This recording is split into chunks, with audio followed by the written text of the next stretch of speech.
Hello, welcome dear Instagram users. In this video, we'll learn how to quickly remove your phone number from your Instagram account for privacy or security reasons. Follow the simple steps and you can remove your number from Instagram.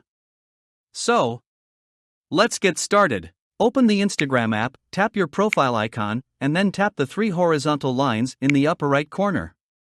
Go to Settings. In Settings, tap on Account Center section, after that tap on Personal Details.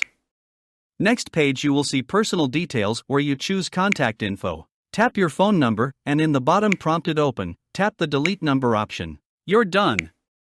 Your phone number is now removed from your Instagram account, enhancing your privacy. Feel free to add a new number later if needed. If you found this helpful, please like, share, and subscribe.